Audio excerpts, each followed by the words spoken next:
సమర్పణ సమర్పణ పవిత్ర సమర్పణ. పరిశుద్ధమైన మా తండ్రి, ప్రేమగల నా ప్రభువా, మాట్లాడి నేను కాకుండా మీరుతో మాట్లాడినట్లయితే వారి హృదయంలోకి ప్రయోజనకరంగా ఉంటుంది కనుక మా అందరితోనూ పరిశుద్ధాత్మ శక్తి ద్వారా మాట్లాడి బలపరచుమని, దీవించుమని యేసు అతి పరిశుద్ధ నామమునందు వేడుకొంచున్నాను తండ్రి, ఆమేన్.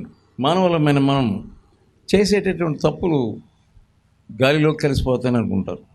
కానీ మానవుడు చేసే ప్రతి కార్యమునకు, మాట్లాడే ప్రతి మాటకు తగినటువంటి తీర్పు ఉంటుందని మర్చిపోతాం.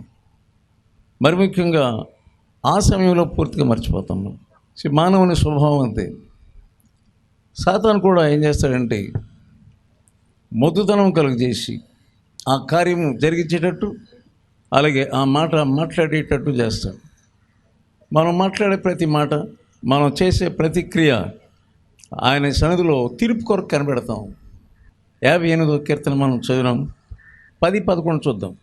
ప్రతిదండన కలుగగా నీతిమంతులు చూచి సంతోషించుదురు. భక్తిహీనుల రక్తములో వారు తమ పాదములను కడుగుకొందురు. కావున నిశ్చయముగా నీతిమంతులకు ఫలము కలుగుననియు, నిశ్చయముగా న్యాయము తీర్చు దేవుడు లోకంలో నున్నాడనియు మనుషులు ఒప్పుకొందురు. ప్రతి ఒక్కొక్కడు ఏమొప్పుకుంటాడు? ఆఖరిని న్యాయమును తీర్చేటటువంటి దేవుడు ఒకడున్నాడని ప్రతి వారు ఒప్పుకుంటారు. ఆవేశముతో మాట్లాడే ప్రతి మాట ఆయన రికార్డ్ చేసుకుంటున్నాడు. ఆకాశం ఆలకించు, భూమి చెవియగ్గు. ఆకాశాన్ని భూమిని తప్పించుకొని అక్కడికి వెళ్ళలేము. దేవుడు ఈ ఆకాశాన్ని భూమికి ఆజ్ఞాపించాడు రికార్డ్ చేయమని. అందుకని ఎవరూ తప్పించుకోలేరు. ఆ తీర్పు సమయంలో మనం ఆయన ఎదురు నిలబడినప్పుడు ఏమాత్రం కూడా ప్రత్యుత్తరము ఇవ్వలేము. రోమ 2వ అధ్యాయం 6వ వచనం. ఆయన ప్రతి వానికి వాని క్రియల చొప్పున, ప్రతి వానికి వాని క్రియ చొప్పున ప్రతిఫలం ఇచ్చును. అది మనం మర్చిపోతాం. క్షణిక ఆవేశంలో ఈ ప్రతిఫలం ఉన్నది, దానికి నువ్వు సిద్ధపడాలనే సంగతి మర్చిపోతాం.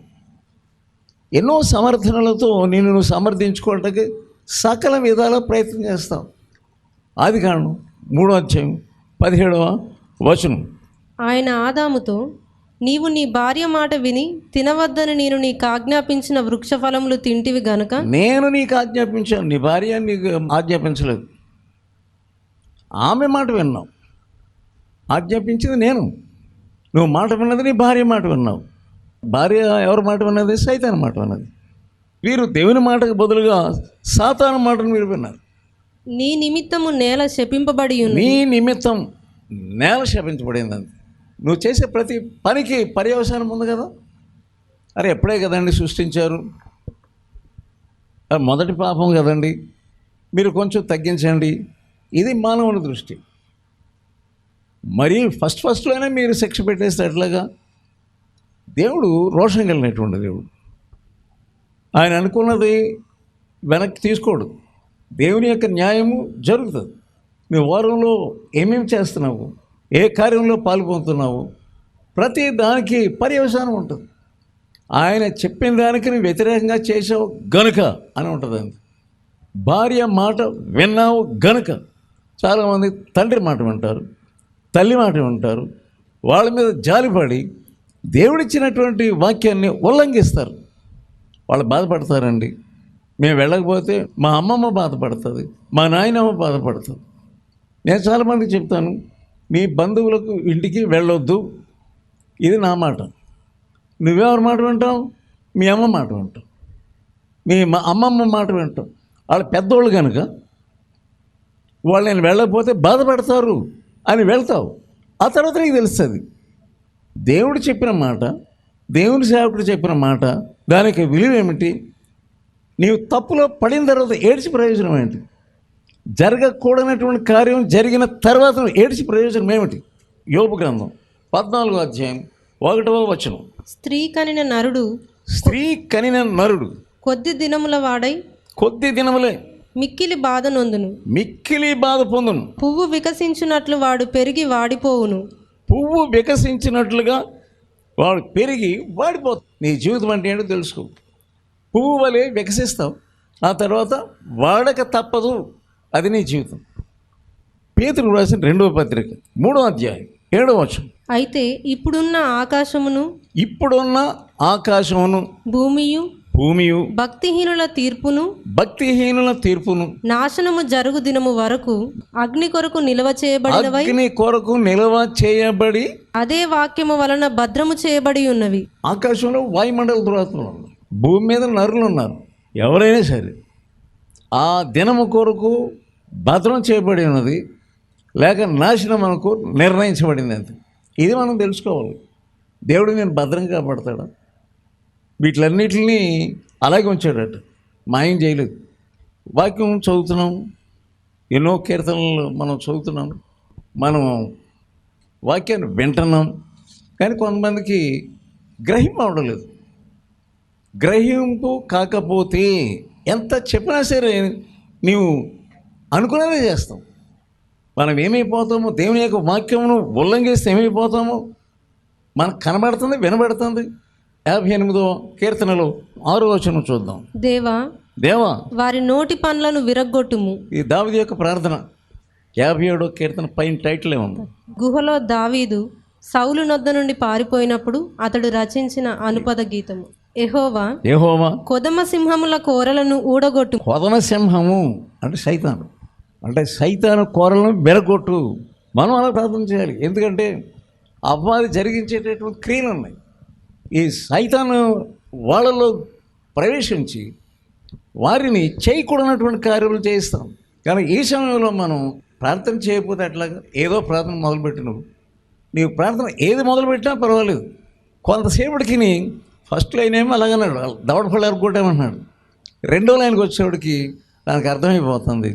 దానినే ఎంత చక్కగా పొందుపరిచి దాన్ని తిప్పేసాడు చూడండి. అలాగే నీ ప్రార్థన కూడా తిప్పేయగలడు దేవుడు. ఇప్పుడు మనకేం జ్ఞాపకం వస్తుందంటే వాగ్దానం జ్ఞాపకం వస్తుంది. దేవుడు ఏదో నోనములో ఇచ్చినటువంటి వాగ్దానం 15వ వచనం 3వ అధ్యాయం ఆదికాండం. మరియు నీకును స్త్రీకిని నీ సంతానమునకును ఆమె సంతానమునకును వైరము కలగజేసేదను, అది నిన్ను తల మీద కొట్టును. అది వాగ్దానం మనకి.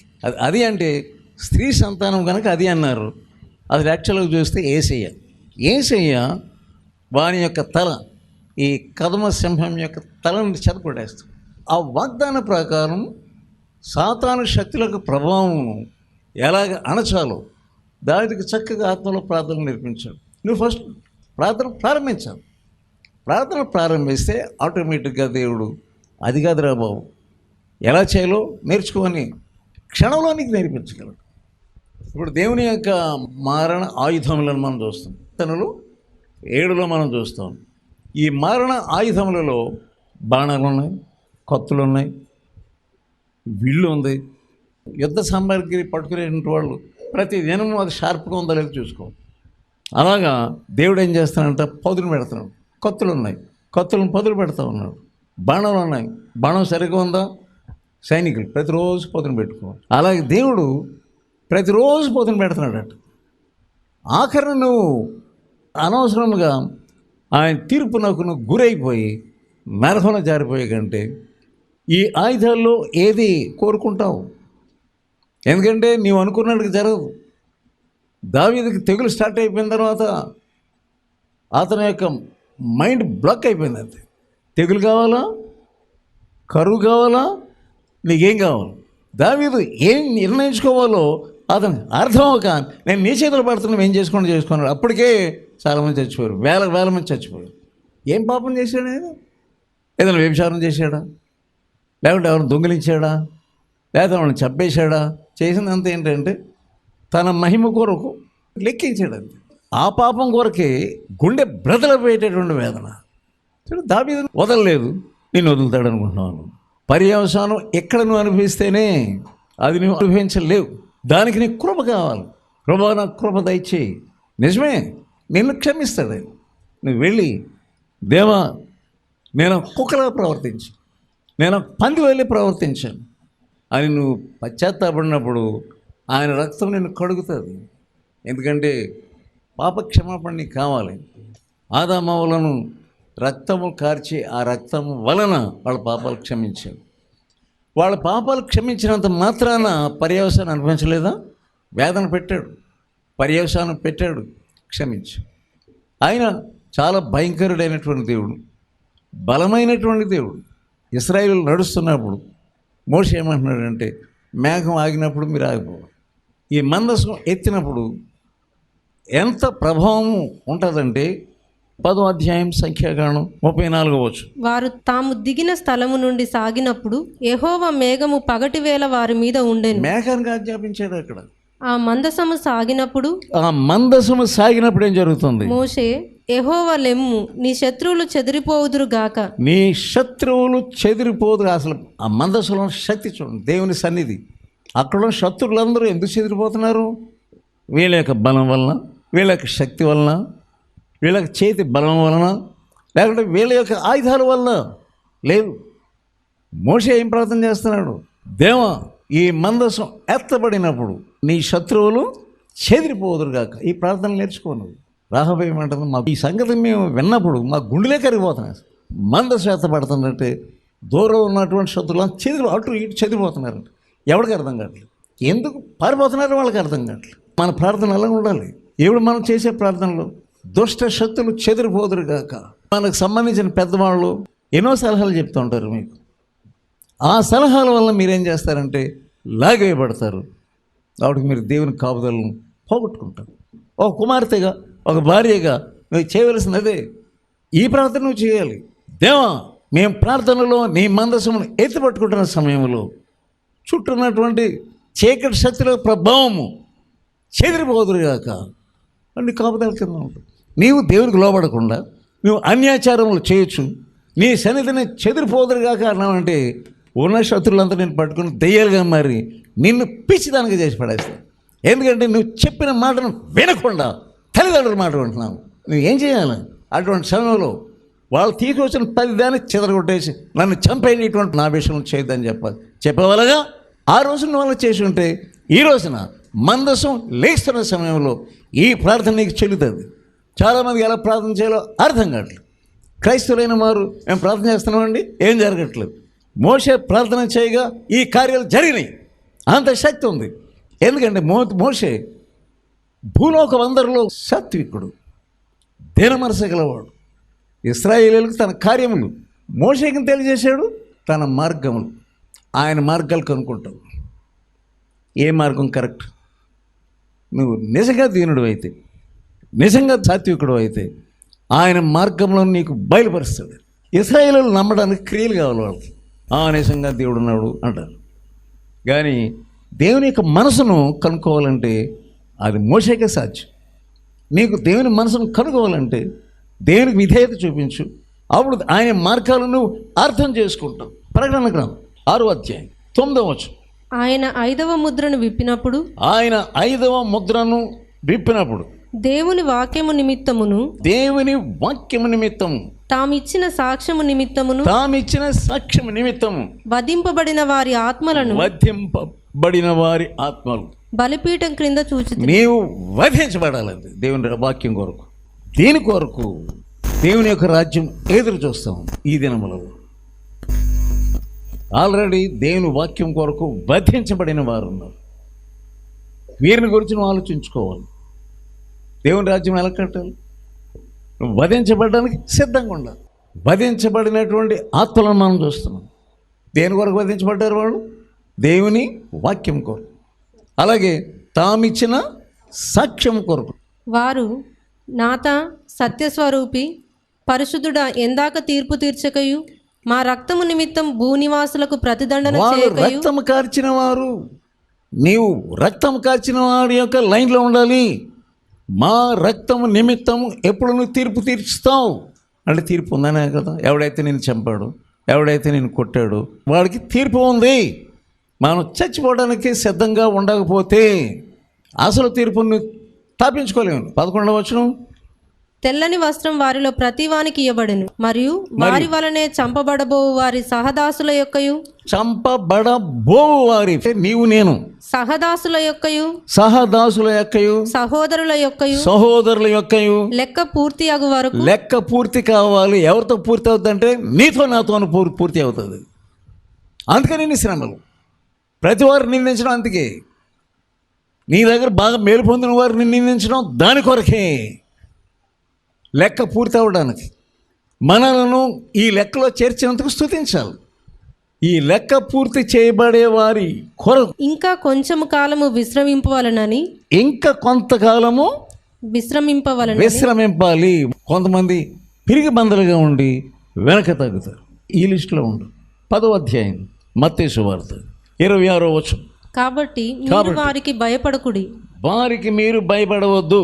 మరుగైనదేదియు బయలుపరచబడకపోతే. ఎవరైతే మిమ్మల్ని హింసిస్తున్నారు, మాటల రూపంగా హింసిస్తున్నారు, క్రియల రూపంగా హింసిస్తున్నారు, ఏ విధంగా నిన్ను హింసిస్తున్నారో వారికి మీరు భయపడవద్దు. రహస్యమైనది ఏది తెలియబడకపోదు. చీకటిలో నేను మీతో చెప్పున్నది, చీకటిలో నేను మీకు ఏం చెప్తున్నాను మీరు వెలుగులో చెప్పుడి. మీరు వెలుగులో చెప్పండి అంతే. చెవిలో మీకు చెప్పబడినది మేడల మీద ప్రకటించుడి. మరియు ఆత్మను చంపనేరక దేహమునే చంపువారికి భయపడకుడి. భయపడవద్దు. ఆత్మను దేహమును కూడా నరకములో నశింప చేయువానికి మిక్కిలి భయపడు. ఆయనకి భయపడాలి. నీ ఆత్మను నరకంలో వేసేసి ఆయనకి భయపడు. ఎంత సిగ్గైనా పర్లేదు, సిగ్గును అనుభవించు. దేవుని కొరకు సిగ్గు అనుభవించు. ముఖ్యంగా పాపం చేస్తే ఆ పాపానికి ఏ పర్యవసరం అనుభవించడానికైనా నువ్వు సిద్ధంగా ఉండు. బాబాయ్ ఇది వద్దు అని అనుకో, ఆహ్వానించు. ప్రభువా చచ్చిపోవడానికైనా సిద్ధమే. ఎందుకన్నా ఆ పాపాన్ని మీరు పరిహరించారు. ఎందుకంటే నువ్వు నరకంలో పడేస్తే చాలా భయంకరమైన తీర్పును మేము అనుభవించవలసి వస్తుంది. ఈ లోతు కుటుంబానికి ఇవ్వబడినటువంటి ఒక హెచ్చరిక ఏంటంటే 19వ అధ్యాయం ఆదికాండం 17వ వచనం. ఆ దూతలు వారిని వెలుపలికి తీసుకొని వచ్చిన తర్వాత తీసుకొచ్చారు. అదేంటంటే శరీర సంబంధంగా కాపాడారు. వెలుపలికి వచ్చి ఉంటావు. నువ్వు వెలుపలికి తీసుకుని ఎంత గొప్ప ధన్యత అసలు ఎవరికి ఉండదు. వాళ్ళని 2 నిమిషాల్లో కాల్చేయాలి. అగ్ని గంధకములతో కాల్చేవతలు పడేయడానికి సిద్ధమైపోయింది. అగ్ని గంధకం సిద్ధంగా ఉంది. అటువంటి వారిని బయటికి లాగడం ఎంత పిచ్చోళ్ళుగా అక్కడ ఉన్నారు వాళ్ళు. ఆ పాపులతో కలిసి అన్ని రకాల ఆటలు ఆడుతూ ఉన్నారు. కామేచ్ఛలతో ఉన్నారు వాళ్ళు, కామక్రీడలతో ఉన్నారు వీళ్ళు. అన్ని రకములైనటువంటి సాతాను క్రియలు వాళ్ళు చేస్తూనే ఉన్నారు. అయినప్పటికీ అబ్రహాము యొక్క ప్రార్థనను విని దేవుడు బయట తీసుకొచ్చాడు. అగ్ని గంధకములతో మండేటటువంటి ఆ పరిస్థితి నుంచి బయటికి లాక్కొచ్చాడు. అయినా కానీ ఒక హెచ్చరిక ఇచ్చాడు. ఆయన నీ ప్రాణమును దక్కించుకోవాలి. పారిపో. నీ వెనుకకు చూడకుము. తప్పించుకున్నంత మాత్రాన అయ్యో నన్ను చంపైపోయారు కానీ దేవుడు తప్పించాడు, నన్ను ఏదైనా చేసేపోయారు కానీ దేవుడు గొప్పవాడు తప్పించాడు అనుకుంటున్నావు నీవు. కానీ నీ హెచ్చరికను విను. వెనుకకు నీవు చూడకు. 26వ వచనం. అయితే లోతు భార్య అతని వెనక నుండి తిరిగి చూచి ఉప్పు స్తంభమాయెను. నీ అంతరంగం మారలేదు కానీ పైన నీవేం చేస్తున్నావంటే నీ మనసుతో వచ్చిన చేసేసిన తప్పించబడ్డాను అనుకుంటున్నావు. నీవు తప్పించుకోలేదు, జాగ్రత్త. వెనక నుండి చూసిందంతే. అక్కడే వాళ్ళందరూ కాలిపోతుంటే ఇక్కడ ఇదొకటి జరుగుతుంది. అది వింత, ఇది వింతే. ఆ వింతను అనేక మందిని చూస్తారు. ఆ దారి ఉంటే వెళ్ళే వాళ్ళందరూ ఈమె లోతు భార్య అంట. ఇదొక వింత, ఎప్పుడు మనం చూడలేదు. Be careful. ఏదో తప్పించేసుకున్నాను అనుకుంటున్నావేమో. నీవు తప్పించుకోలేవు. ఆ మంటలను తప్పించుకున్నాను అనుకుంటున్నావు నీవు, కానీ నువ్వు తప్పించుకోలేవు. 1 యోహాను 3వ అధ్యాయం 8వ వచనం. అపవాది యొక్క క్రియలను లయపరచుటకే దేవుని కుమారుడు ప్రత్యక్షమాయెను. వాడి యొక్క క్రియలను లయపరచుము. ప్రభువా చీకటి క్రియలను వెరగొట్టను. ఇది నువ్వు చేయవలసిన ప్రార్థన. కొదమ సింహం యొక్క కోరలను వెరగొట్టుము. చీకటి శక్తుల యొక్క క్రియలను వెరగొట్టేసే అంతే. ఈ చీకటి శక్తుల క్రియలు చాలా మందిలో పనిచేస్తున్నాము. గారడి సీమోను అని ఒకడు ఉన్నాడు. ఆ గారడి సీమోను ఒక రోజున పేతురు ప్రార్థన చేస్తుంటే మనుషుల మీదకి దేవుని యొక్క ఆత్మ దిగడం చూశాడు. ద్రవ్యము వాళ్ళ పాదముల దగ్గర పెట్టి ఏమంటున్నాడు, ఈ ద్రవ్యం మీరు నేను తీసుకొని ఎవరి మీద చేతులుంచుదునో ఎవరి మీద నేను చేతులు ఉంచుతానో వాడు ఈ పరిశుద్ధాత్మను పరిశుద్ధాత్మ పొందాలి. ఎందుకంటే అతనికి ఏమొచ్చిందంటే పవర్ నాకు కావాలి. మనుషులందరూ ఓహో ఇతను ప్రార్థన చేస్తున్నప్పుడు ఇది అయిపోతుంది అనమాట అనేటటువంటి శక్తి గలవాడను అని అనిపించుకోవాలి. ఇతను మారు మనసు పొందినవాడే, బాప్తిజం తీసుకున్నవాడే. ఫిలిప్ నాకు అసిస్టెంట్గా ఉంటున్నాడు. ఇతను అయినప్పటికీ చీకటి క్రియలు అతనిలో ఉన్నవి.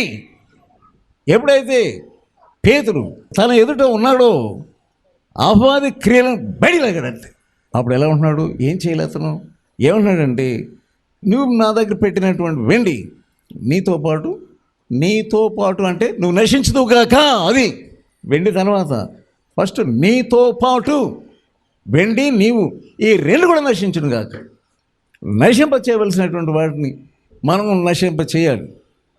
ఇది ప్రార్థన. ఇవే చీకటి క్రియలు. ప్రధానత్వం కావాలి. దీని ద్వారా ఇంకా ఎక్కువ వెండి కావాలి. వ్యాపారమా దేవుని సేవ అంటే? దేవుని సేవ అంటే నువ్వేదో దాక్కునే స్థలం అనుకుంటున్నావా? దేవుని యొక్క కేంద్రం అంటే నీ యొక్క సుఖాన్ని కోరుకుంటున్నావు. ఎంతవరకు ఈ చీకటి క్రియలు నీలో ఉంటాయి? అతని యొక్క మాట చూడండి. సరే నేను పశ్చాత్తాపడతాను అంటలేదు, నేను జాగ్రత్తగా ఉంటాను అంటలేదు, నన్ను క్షమించండి అనలేదు. మీరు చెప్పిన వాటిలో ఏదియు నా మీదకి నా మీదకి రాకుండా ఉండాలని మీరే నా కొరకు ప్రభువును వేడుకొనుడని చెప్పాను. చాలా మంది ప్రార్థన చేయండి. స్వార్థం. సాతాను క్రియ నా మీద జరగకుండా మీరే ప్రార్థన చేసుకోండి. ఇది సరైనటువంటి ఆన్సర్. ఇది ఎంత అతడు విరిగి నలిగిన హృదయంతో క్రింద పడి దొరికి ప్రార్థన చేయాలి. గర్వంతో ఉన్నావు నీవు, వేషధారంతో ఉన్నావు నీవు నశించడానికి సిద్ధంగా ఉన్నావు నీవు. నీ హృదయం ఘోరమైన వ్యాధితో ఉన్నది. 1 పేతురు 2వ అధ్యాయము 20వ వచనం. తప్పిదమునకై దెబ్బలు తినినప్పుడు మీరు దెబ్బలు తింటే మీరు సహించిన ఎడల సహించాలి. సిద్ధపడి సహించడానికి విరమిగలదు. నీవు చేసిన నీ పాపముల కొరకు, నీవు తప్పిదమునకు దెబ్బల కొరకు సిద్ధంగా ఉండు. నీ వీపును సిద్ధపరచుకో.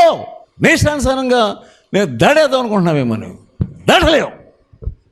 అని నీ ఇష్టమే. నా మీద రాబోయే ఉగ్రత అంతా పోవాలని మీరే ప్రార్థన చేసుకోండి. ఏమనుకుంటున్నాను? భక్తి అంటే ఏమనుకుంటున్నావు? దేవుని సేవ అంటే ఏమనుకుంటున్నావు? ఫిలిప్పీలకు రాసిన పత్రిక 1వ అధ్యాయం 29వ వచనం.